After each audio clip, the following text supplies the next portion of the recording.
Quand on parle de leaders africains, beaucoup imaginent des palais luxueux, des voitures de prestige et des comptes en banque remplis à ras-bord. Mais saviez-vous que certains dirigeants du continent vivent une vie bien plus modeste que vous ne le pensez? Oui, en Afrique, il existe des leaders qui, malgré leur pouvoir, ont un patrimoine étonnamment faible. Dans cette vidéo, on va découvrir les leaders africains les moins riches et les raisons derrière leur mode de vie simple. Vous serez surpris par ce que vous allez apprendre. Restez bien jusqu'à la fin, car le dernier nom de cette liste pourrait complètement vous choquer. Dans l'imaginaire collectif, les dirigeants africains sont souvent perçus comme des figures riches et puissantes, parfois critiqués pour leur train de vie extravagant. Pourtant, ce n'est pas toujours le cas. Certains leaders adoptent un style de vie modeste, non pas par obligation, mais par choix ou par conviction. Alors, pourquoi cette disparité? La réponse réside dans leur histoire, leur parcours personnel et leur philosophie de leadership.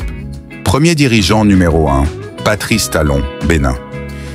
Patrice Talon, président du Bénin, est souvent cité comme un exemple de sobriété. Ancien homme d'affaires, il est connu pour sa gestion rigoureuse et son refus d'utiliser les ressources de l'État pour son confort personnel.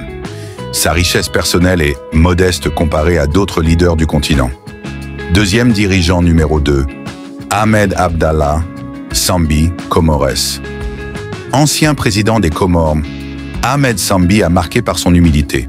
Malgré son statut, il a refusé de s'entourer de luxe et a souvent été vu dans des vêtements traditionnels simples, vivant une vie proche de son peuple.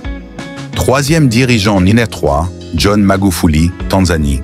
Feu John Magufuli, surnommé le bulldozer, a mené une politique d'austérité exemplaire.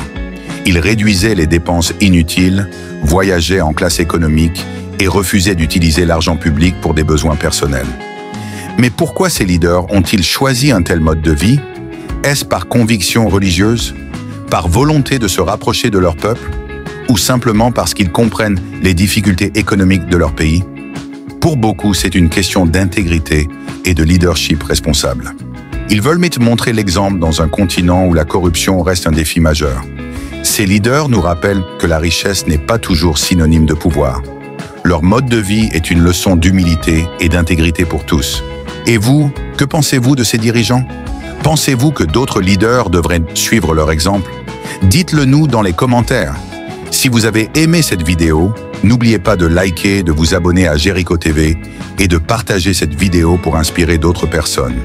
À très bientôt pour une nouvelle vidéo captivante. Sainai Dona Damakon.